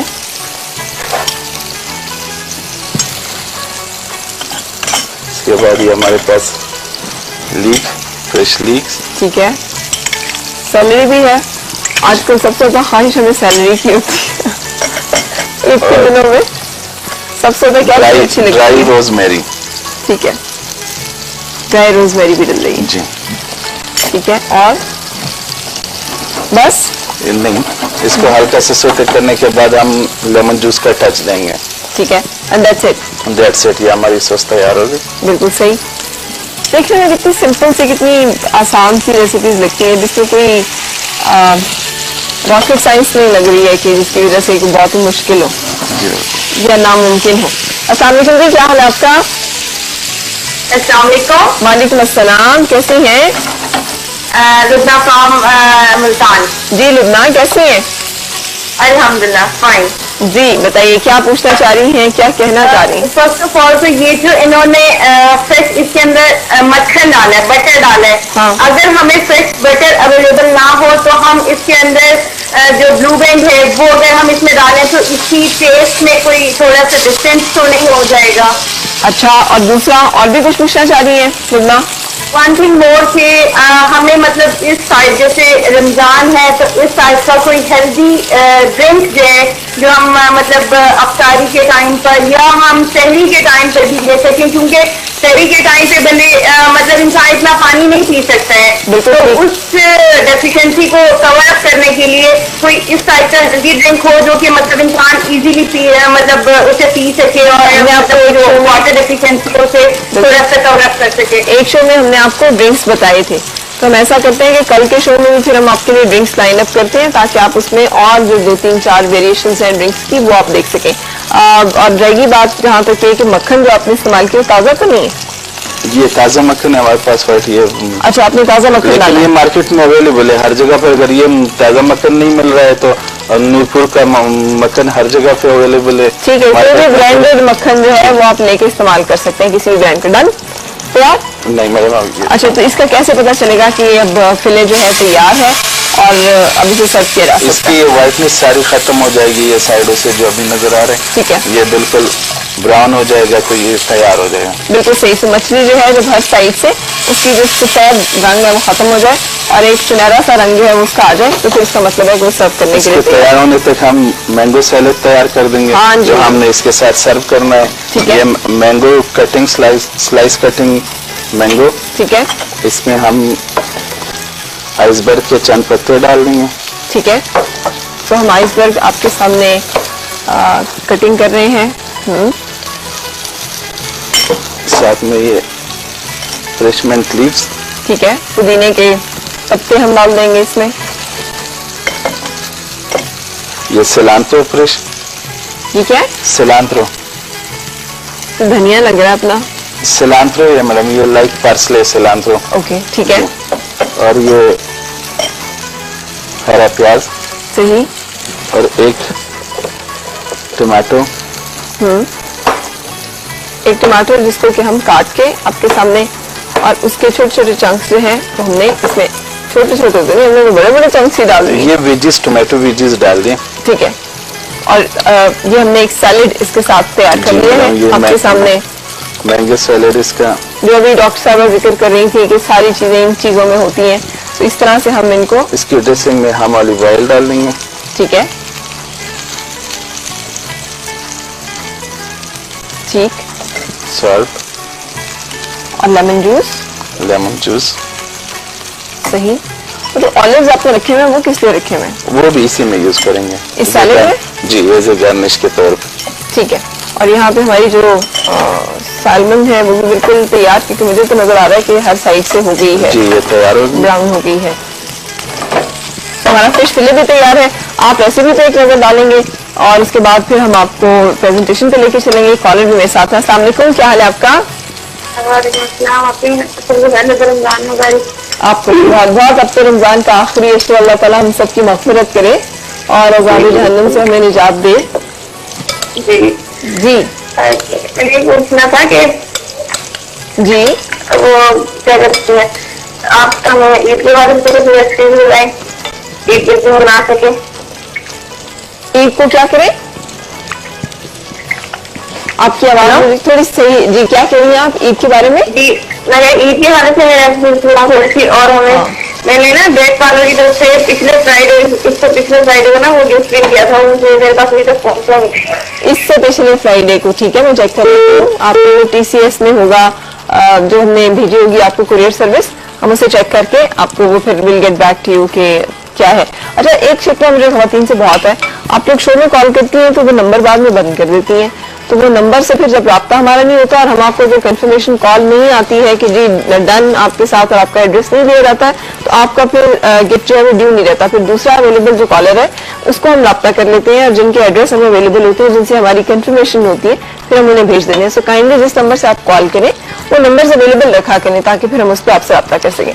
आप मैडम, ये सर्व हमारा करने जा रहे हैं? सामान, जी तो कैसे प्रेजेंटेशन पे क्या क्या कैसे करेंगे इसको? पहले हम इसमें डालेंगे पहले अपना, हम इसमें डालेंगे मैंगो सैलेड, ठीक है। तो हमने इसमें अपना मैंगो सैलेड डाल दिया। इतने आराम आराम से क्यों डाल रहे हैं? अच्छा, ये थोड़ा सा बरकत के लिए बचा लेते हैं या? मैडम बहुत ज्यादा हो गया, अच्छा, उससे ज्यादा हो गया था, ठीक है।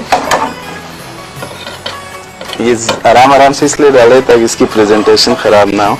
ठीक, तो हमने इसके ऊपर ये अपना फिले सेट किया जी, और इसके ऊपर हम अपनी सॉस डालने जा रहे हैं। हर्ब सॉस जो है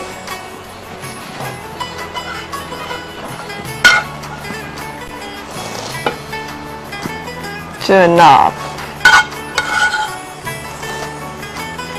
तो हमारी आज की बड़ी हेल्दी सी और बड़ी डिलाइटफुल सी एनर्जेटिक सी रेसिपी जो है वो तैयार। अब आप एक नजर रेसिपी कार्ड पे डाल लें और उसके बाद आप देख सकेंगे हमारी ये जो प्रेजेंटेशन है इसको। और ये फ्रेश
आज की recipe Norwegian salmon with fresh herbs आपने देखी, और इन रेसिपीज को इन दिनों में बताने का मतलब ये है कि हमारा एक जहन बना हुआ है ना कि हमने चने ही खाने हैं और हमने बेसन ही खाना है और हमने पकौड़े ही खाने हैं, फिर उसके साथ हमें जो न्यूट्रिशनल उस तरह की वैल्यूज नहीं मिल रही होती, चीजें नहीं मिल रही होती, और हमें लगता नहीं है कि हमें वो फायदे हासिल हुए रमजान मुबारक के जो कि हासिल होने चाहिए। सो इस तरह की रेसिपी जरूर अपने साथ रखें, अपनी जिंदगी में शामिल करें, ताकि आपको ताकत भी, एनर्जी भी, सेहत भी, ये सारी चीजें जो है जायके के साथ साथ मिल सके। अच्छा, जब ये बातें हम करते हैं जिंदगी के, तो बड़ा होलसम सा पैकेज है, इसमें हमें हर चीज का ख्याल रखना पड़ता है। अगर हम उसका ख्याल नहीं रखेंगे तो जिस चीज की कमी होगी उस कमी की वजह से हमारी जिंदगी में परेशानियां या मुश्किलात जो है वो आना शुरू हो जाएंगी। स्ट्रेस जो है वो भी एक ऐसी चीज है जिसे मैनेज करने की जरूरत होती है। अगर हम उसको मैनेज करना नहीं जाने तो फिर हम बाज़-औक़ात जिंदगी में उलझना शुरू हो जाते हैं, परेशान होना शुरू हो जाते हैं और मुश्किलात हम पे हावी होना शुरू हो जाती हैं।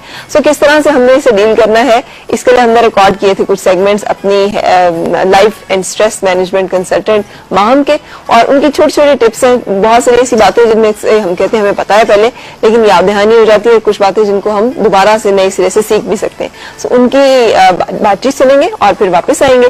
मैं आपको मिलवाऊंगी अपने मेहमान से जो कि सलमान कौनैन साहब हैं। उनसे हमारी गपशप के साथ साथ आप खूबसूरत सा नातिया कलाम भी सुन सकेंगे।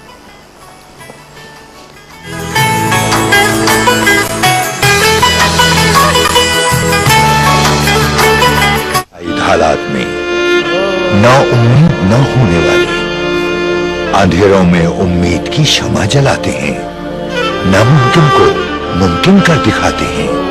अर्ज़ पाक की सलामती और कौम की बका की खातिर अपना घर बार, कारोबार, अजीज रिश्तेदार सब छोड़कर आने वाले हैं हमारे असल मेहमान इस रमजान। बेघर मगर बेआसरा नहीं।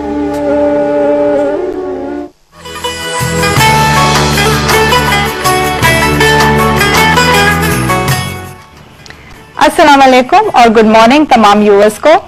सेल्फ मैनेजमेंट के सेगमेंट में आज जो अहम टेक्नोलॉजी हम आपसे मुतारफ कराने वाले हैं वो है ब्रेन कोहेरेंस की। ब्रेन कोहेरेंस की टेक्नोलॉजी इसलिए इस्तेमाल की जाती है कि किस तरह से आप अपनी सोचों के अंदर से डिस्टर्बेंस को यानी इंतशार को निकाल सकते हैं और उसे रिप्लेस कर सकते हैं सुकून से। हमारा ब्रेन जो है वो बहुत से मुख्तलिफ फंक्शंस परफॉर्म कर रहा होता है। हम याद रखते हैं, हमारे अंदर मुख्तलिफ सोचें आती हैं, नई चीजें सीखते हैं। इसके अलावा हमारे ब्रेन के अंदर से कुछ एनर्जी सिग्नल्स एमिट हो रहे होते हैं जो कि डिपेंड करते हैं कि हमारे अंदर किस किस्म की सोचें चल रही हैं। यानी अगर हम अंदर से डिस्टर्ब हैं, किसी उलझन का शिकार हैं, तो उस वक्त हमारे निकलने वाले ब्रेन से ये सिग्नल्स दूसरों तक भी इस डिस्टर्बेंस को मुंतकिल कर देते हैं। और इसी तरह से इसके बरक्स अगर हमारे अंदर अच्छी सोचें हैं, मस्बत सोचें हैं, मोहब्बत की सोच है हमारे अंदर, तो हमारे ब्रेन से निकलने वाले ये सिग्नल्स ना सिर्फ हमारे अपने लिए फायदेमंद होते हैं बल्कि सभी लोगों को फायदा पहुंचाते हैं। कभी आपने महसूस किया होगा कि अगर आप किसी ऐसी जगह पे मौजूद हो जहां पे कोई झगड़ा या कोई फसाद की बात हो रही हो या डिस्टर्ब हो वहां का माहौल, उन लोगों के अंदर वो डिस्टर्बेंस हो, तो हम भी अंदर से डिस्टर्ब महसूस करने लगते हैं और फिर उसी डिस्टर्बेंस को हम कहीं ना कहीं जाके निकाल देते हैं और हमें खुद नहीं पता चलता कि हमारा मूड किस तरह से खराब हो गया। तो किस तरह से आप अपनी सोचों के अंदर से इस डिस्टर्बेंस को निकाल सकते हैं ताकि ना आप अपने आप को नुकसान पहुंचाएं, अपनी सेहत को नुकसान पहुंचाएं और ना दूसरों के लिए नुकसान का बायस बने। ब्रेन कोहेरेंस की टेक्निक जो है वो बहुत ही सिंपल है। उसको करने का तरीका मैं आप लोगों को गाइड कर रही हूँ। सिर्फ वो लोग जो कि अगर किसी मेडिकेशन पर हैं या स्ट्रेस, डिप्रेशन की या एंजाइटी की कोई दवाइयां ले रहे हैं तो वो थोड़ी सी एहतियात बरतें। इसमें करने के लिए हमें ये करना है कि किसी एक जगह पर अपनी नजर को मरकूज कर लीजिए। बिल्कुल रिलैक्स होके बैठ जाइए। आपकी टांगें और आपके हाथ अनक्रॉस होने चाहिए हैं, क्रॉस करके नहीं बैठिए। उसके बाद बिल्कुल पुरसुकून कैफियत पे आ जाइए, यानी आपकी सांस जो है और वो बिल्कुल ही काम और स्मूथ हो जाए। उसके बाद किसी एक जगह पर अपनी नजर को मरकूज कर लीजिए। इस दौरान अगर आपको कोई भी और सोच आ रही हो, कोई भी और ख्याल आ रहा हो, तो उस तरफ से अपनी तवज्जो हटा लीजिए। क्योंकि हमें बहुत सारे ख्यालात आ रहे होते हैं। कहा जाता है कि एक इंसान को एक दिन के अंदर कम से कम 30,000 से लेके 60,000 के करीब ख्यालात आ रहे होते हैं। तो आप सोचिए कि आपका ब्रेन जो है वो कितना मसरूफ रहता है पूरा दिन सोचने में, और ये सोचें ज्यादातर या तो हमें हमारे माजी से रिलेटेड आ रही होती हैं या फिर मुस्तकबिल की फिक्रें चल रही होती हैं। तो इस एक्सरसाइज को करने के लिए जैसे मैंने तरीकाकार आपको बताया, आप किसी जगह पे रिलैक्स होकर बैठ जाइए। अगर आप फर्श पे ज्यादा कंफर्टेबल फील करते हैं तो फर्श पे आप अपनी टांगों को क्रिस क्रॉस करके भी बैठ सकते हैं। आपकी बैक जो है वो सीधी होनी चाहिए है, आपकी नेक जो है वो भी सीधी होनी चाहिए है। टांगों और हाथों को अनक्रॉस रखिएगा, किसी एक जगह पे अपनी नजर को मरकूज कर लीजिएगा और फिर अपनी सांस के ऊपर अपनी तवज्जो लेके जाइए। यानी चारों तरफ से जो भी सोच आ रही है उसको जाने दीजिए और अपनी तवज्जो इस लम्हे में इस वक्त लेकर आइए। उसके बाद ये महसूस कीजिए कि बहुत हल्की सी एक पीस की आवाज आप तक आ रही है, जिसे आप जबान से नहीं बोलेंगे, अपने जहन में नहीं दोहराएंगे, बल्कि उसे सिर्फ सुनना है, हमें इमेजिन करना है। उस आवाज को हम 3 से 4 मरतबा सुनेंगे और उसके बाद उसी हालत सुकून को अगले 5 मिनट के लिए मेंटेन रखेंगे। उस दौरान अगर आपको कोई सोच आ रही है तो सोच को पकड़िए नहीं। सोच पकड़ने से मेरी मुराद है कि जब हमारे अंदर कोई सोच आती है और हम मजीद उसके बारे में सोचना शुरू कर देते हैं तो हम उस सोच को होल्ड कर लेते हैं। तो सोचें अगर इस दौरान आ रही हैं, जो कि नेचुरल है, सोचें हो सकता है आए, बहुत सारी सोचें रिपीटेटिवली आएंगी, तो उन सोचों को होल्ड मत कीजिए, जाने दीजिए और अपने आप को बिल्कुल सुपुरसुकून हालत में अगले 5 मिनट तक रखिए। इस एक्सरसाइज को आप रोजाना दिन में 5 मिनट के लिए कीजिए। आप इसका दौरानिया बढ़ा भी सकते हैं। अगर आप इसका दौरानिया 5 मिनट से ज्यादा बढ़ाएं तो आपने इक्वल टाइम के लिए बाद में रेस्ट करना है, यानी कि आराम से उसी जगह पर लेट जाइए। इसको आप सुबह के टाइम करें तो वो बेहतरीन है, क्योंकि अगर हम शाम के टाइम के बाद करेंगे, ये एक्सरसाइज बेसिकली आपको ज्यादा अवेयर स्टेट के अंदर लेकर आती है, आपको ज्यादा अलर्ट और विजिलेंट कर देती है। तो अगर मॉर्निंग टाइम इसके लिए बेहतरीन है, इसलिए क्योंकि आपका सारा दिन फिर बहुत ज्यादा एक्टिव और एनर्जेटिक गुजरेगा। लेकिन उसके अगर आप सुबह के टाइम फॉर एग्जाम्पल नहीं कर पा रहे हैं, आपको वक्त नहीं मिला, तो दिन के किसी भी टाइम हम इसे कर सकते हैं, लेकिन शाम के बाद मत कीजिए, क्योंकि हो सकता है कि फिर आपके स्लीपिंग पैटर्न में थोड़ी सी डिस्टर्बेंस आ जाए। तो ब्रेन कोहेरेंस की टेक्नोलॉजी जो कि बहुत अमेजिंग है, जिसके ऊपर साइंटिफिक रिसर्च की गई है कि 8 हफ्ते अगर बगैर किसी गैप के हम इसको करते हैं तो ये हमारे अंदर बहुत अच्छी चेंजेस और तब्दीली लेकर आती है। हमारे अंदर से स्ट्रेस को खत्म करती है, हमारी सोचों के अंदर से इंतशार को और डिस्टर्बेंस को खत्म करती है। तो इन चीजों को अपनी जिंदगी में अपनाइए, जो कि बहुत सिंपल हैं, बहुत ही आसान है, और इन्हें करके, ये थोड़ी सी एफर्ट करके हम अपनी जिंदगी के अंदर एक बहुत बड़ी ट्रांसफॉर्मेशन लेकर आ सकते हैं।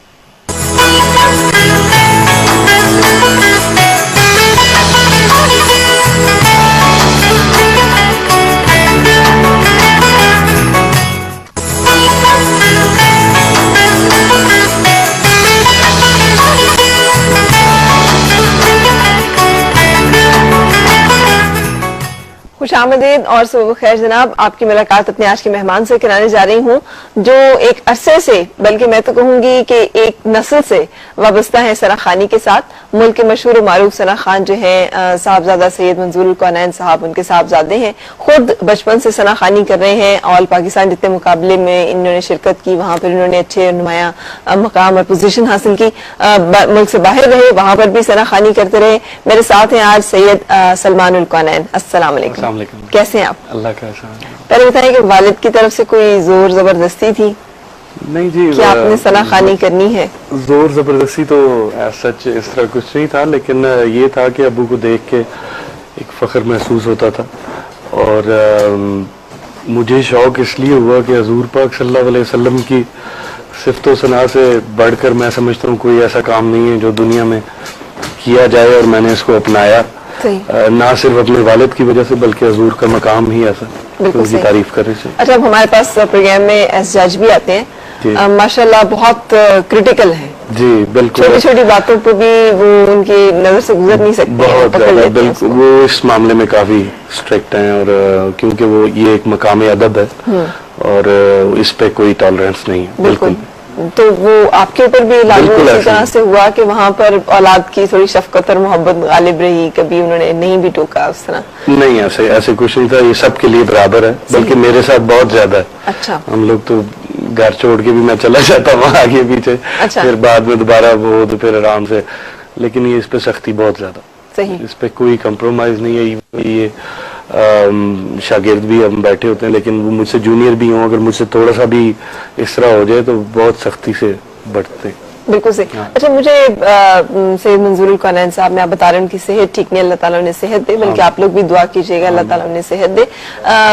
जो सबसे अच्छी बात लगती है ना, वो ये कमर्शलिज्म नहीं है उनके यहाँ। अगर वो सनाखानी करते हैं तो वो प्योर हुजूर सल्लल्लाहु अलैहि वसल्लम की सनाखानी है। बिल्कुल। और यही बात मुझे लगता है कि आप में भी इसी तरह से होगी या होनी चाहिए। देखिए, बात यह है कि अल्लाह ताला फरमाता है कि फज़कुरूनी अज़कुरकुम, तुम मेरा जिक्र करो मैं तुम्हारा जिक्र करूं। बिल्कुल। तो इसमें नुमाइश का तो कोई पहलू है ही नहीं, वो हमने से ही इंसान भेज देता है जो आपका जिक्र करते। सही।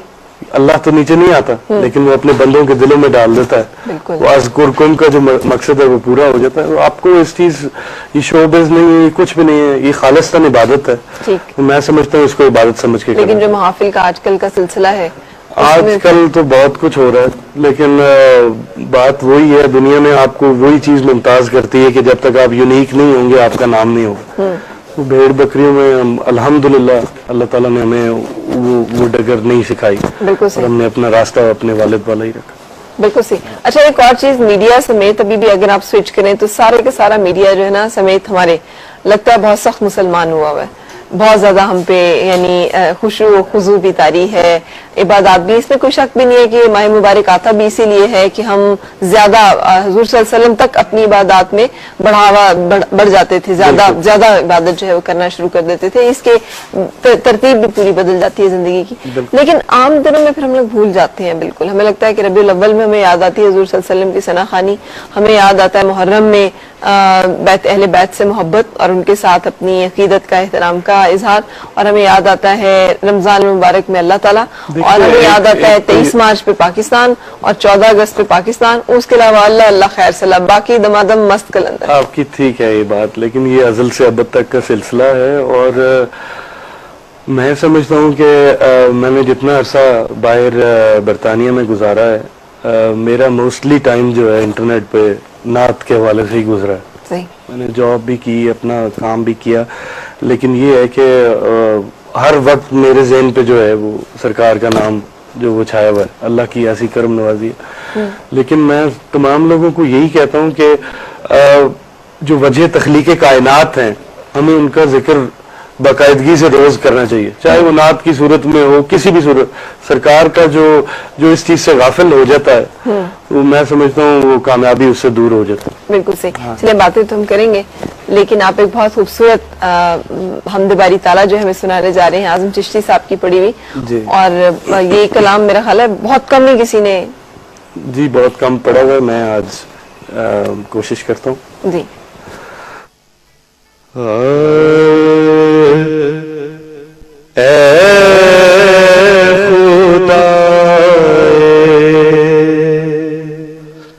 जमालो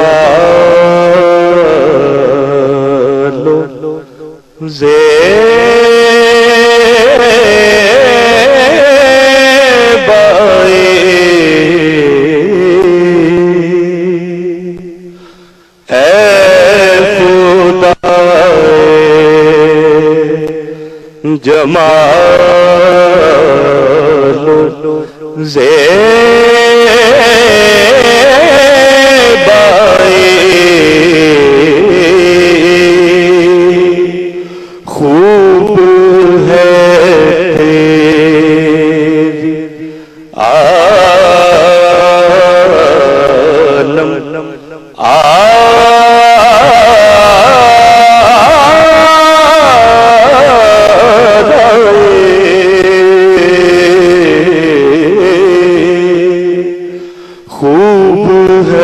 तेरी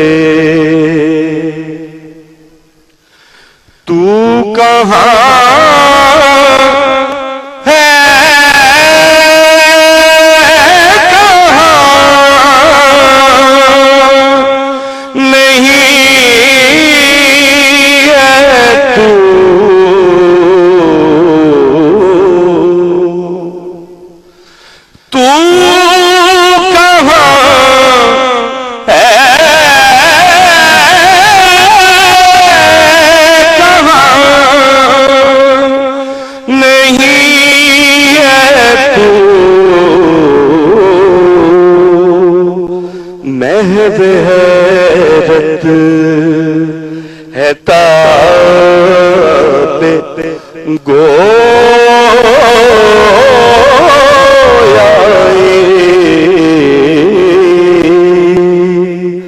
महबे हैरत है ताबे गोयाए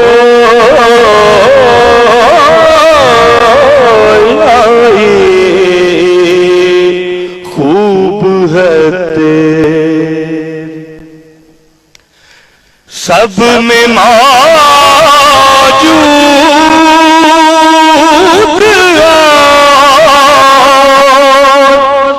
सब से जुदा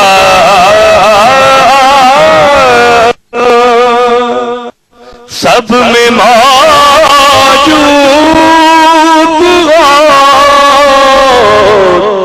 सब से जुदा कौन समझे ये राज तन्हाई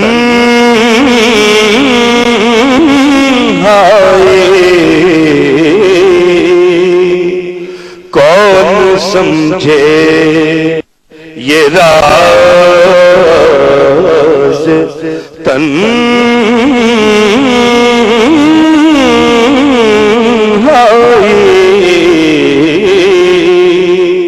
ऐ खुदाए आज़म इस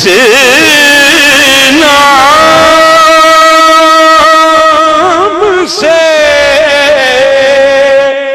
है गुलशन में आज़म इस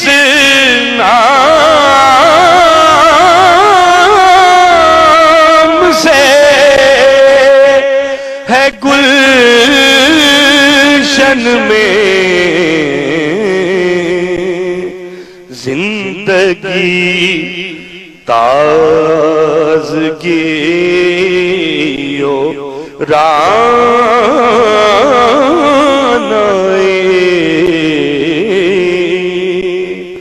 जिंदगी ताज़गी ओ रानाए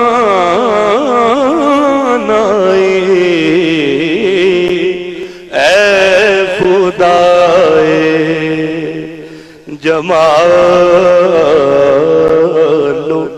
ज़ेबाए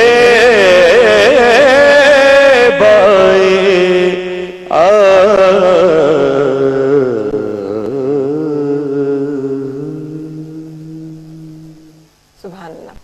यहाँ पर हम एक ब्रेक के लिए रुकेंगे और फिर आपसे मुलाकात।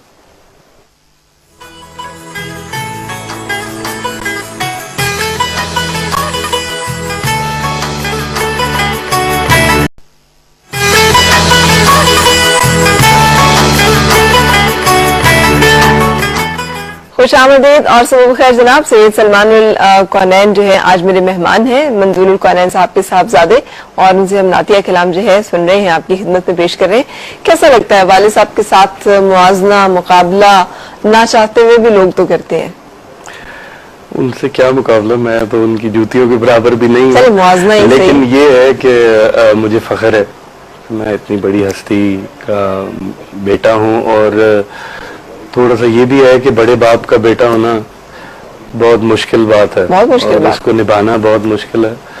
लेकिन शुक्र है अल्लाह ताला की जात का कि हजूर पाक के इसमें ग्रामी को जिस अंदाज से उन्होंने लिया, अल्लाह ताला ने थोड़ा बहुत। अच्छा, एक सवाल मैं आपसे करने जा रही हूँ। वैसे तो आप भी माशाल्लाह से ही काम कर रहे हैं और ये अच्छी बात है कि वालिद के सिलसिले को लेके आगे चल रहे हैं, आपने छोड़ नहीं दिया ना। बहुत सारी जगहों पे वालिद अगर कुछ कर भी रहे हैं तो औलाद पे उसका असर नहीं आता उस तरह से। लेकिन मतलब बड़े वालिदैन हो, वालिद हो, तो उन्हें औलाद जो है वो दब के रह जाती है, वो नहीं आगे निकल सकती उस तरह से। ऐसा क्यों होता है, आपको क्या लगता है? देखिए जी, वो अब इस तरह है कि मेरे तो वालिद ने हमें हमेशा से बूस्ट अप किया। चारों बहन भाई हम लोग खुश एलान है, और जहाँ कहीं भी हुआ अबू ने भरपूर हमारा साथ दिया। और कभी ऐसे नहीं हुआ कि हमें महसूस हुआ कि निगलेक्ट किया या कोई ऐसा मसला। सही, तो डिपेंड करता है। डिपेंड करता है। सही। अच्छा, तो कुछ नातिया कलाम भी हम आपसे सुनना चाहेंगे आपकी पसंद के मुताबिक। जी, मैं हजरत हफीज ताइब रहमतुल्लाह ताला अलैह की एक नात आपको सुनाता हूँ।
के खुल गए हैं कई बाब सामने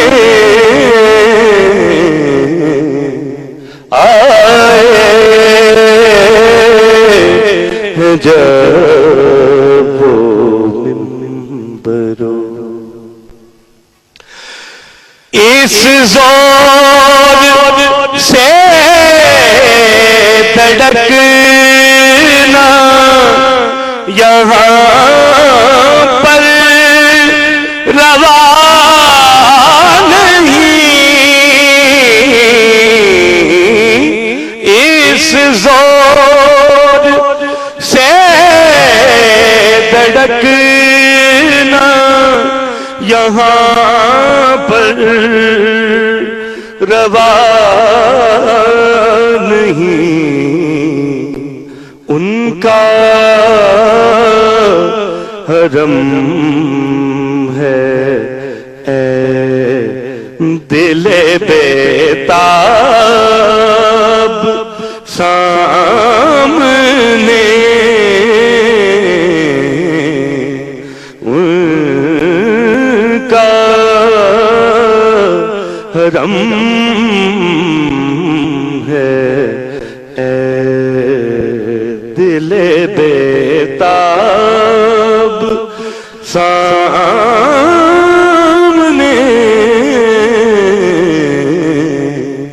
आए हैं जब वो मिंबरों ताइब फजा शहद नबी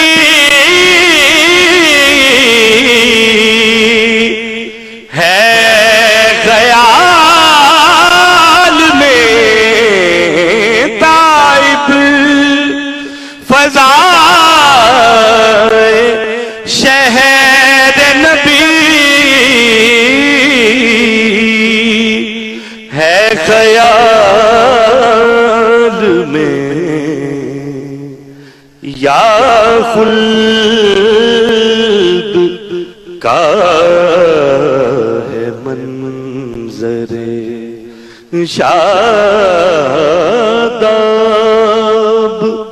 सामने, या खुल्द का है मंजरे शादाब सामने आए जब वो मिंबरों मेहराब सामने।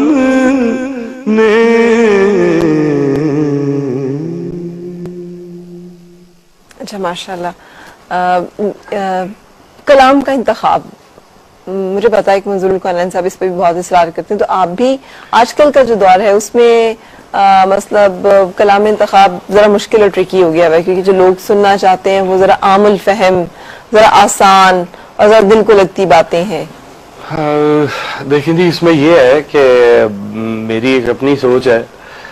मुझे ये लगता है कि मुझे नहीं चाहिए कि मैं अवामी लेवल पे जाकर पढ़ूं। अच्छा। अगर मुझे किसी ने सुनना है तो वो मेरे लेवल पे आके सुने। क्यों? क्योंकि हजूर पाक सल्लल्लाहु अलैहि वसल्लम का मकाम बहुत बुलंद है और मैं समझता हूँ कि आपको उससे आगाही हो जाए उनके मकाम से, फिर आप ऐसा वैसा कलाम नहीं पढ़े और ढूंढ के वो लफ्ज लाने चाहिए जो उनके शाया निशान हो। बिल्कुल सही। तो कोई खास आजकल के लिखने वालों में कुछ खास ऐसे लिखने वाले जो आपको पसंद हो? क्योंकि देखिए आज़म चिश्ती साहब के भी आपने बड़ी लिखते थे, खुद नात खां थे और उसके साथ साथ नात गो थे, मुजफ्फर वारसी है, नात गो थे, नात खां थे। आजकल ये कॉन्सेप्ट उस तरह से नहीं है। जी बिल्कुल, काफी सारे नाम हैं, हाफिज मजरुद्दीन, हज़रत हफीज ताइब रहमतुल्लाह ताला अलैह, जो आजकल लिखने वालों में आप आजकल लिखने वालों में नहीं है, ये वफात आजकल लिखने वालों में मैं पूछ रही हूँ कि जो आप समझते हैं। मैं ज्यादातर पुराने जो शुअरा हैं, उस्ताद शुअरा हैं, मैं उनको पढ़ता हूँ। बिल्कुल सही। और मुझे तरबियत भी यही है। ठीक है। और अगर कोई मतलब हालिया कोई शायर इस किस्म का उनका लेवल हो तो जरूर पढ़ेंगे। बिल्कुल सही। चलिए एक और नाते कलाम की आपसे फरमाइश है।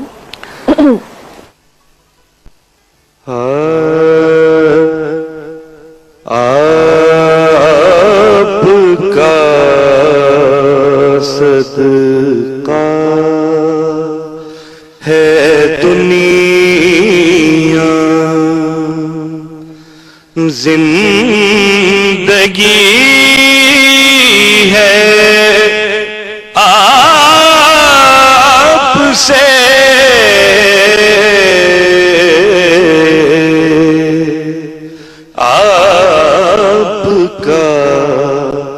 सदका है दुनिया,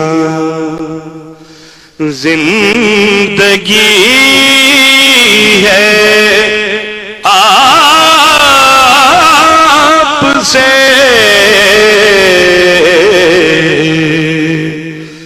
वुसअते कोनो मकाम में रोशनी है आपसे, आपका सदका है दुनिया। जब भी सत है आपसे,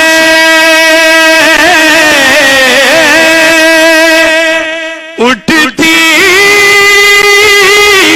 है रहमत की गदा, जब भी सत है आपसे, उठती है रहमत की गदा,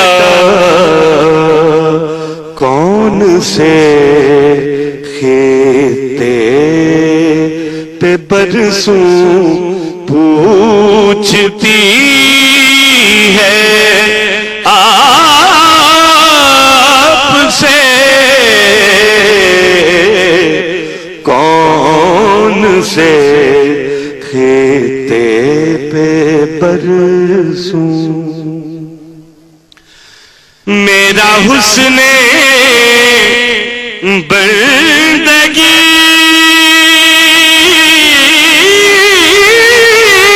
है आपकी, सीरत का फैज़, मेरा हुस्ने बंदगी है आपकी, सीरत का फैज़,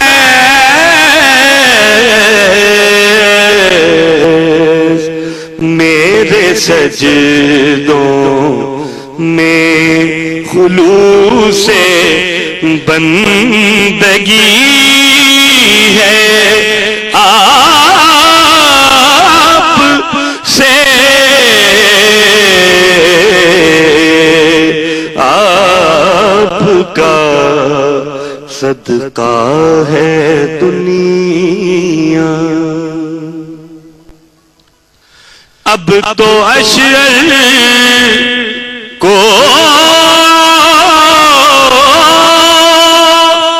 तलब कर लीजिए शहर नूर में, अब तो अशर को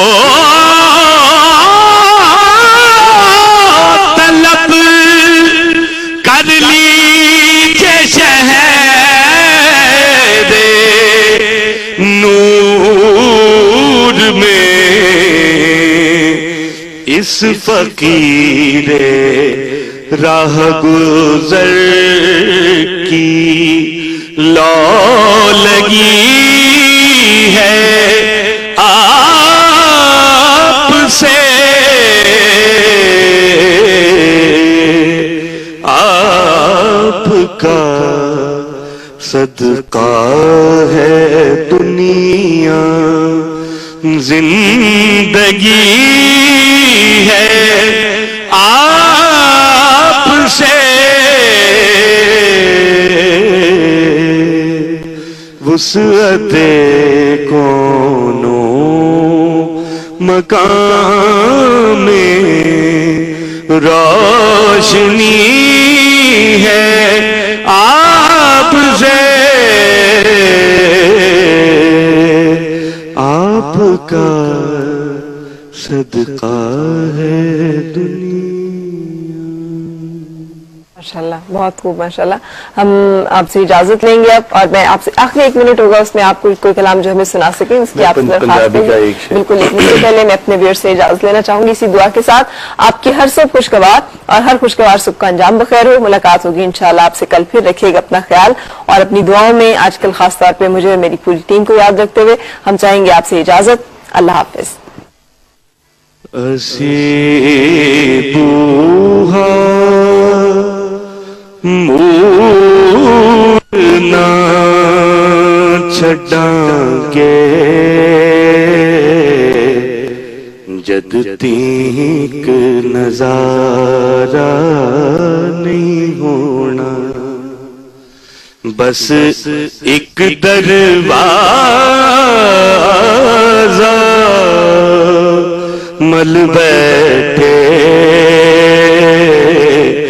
नित होर पसा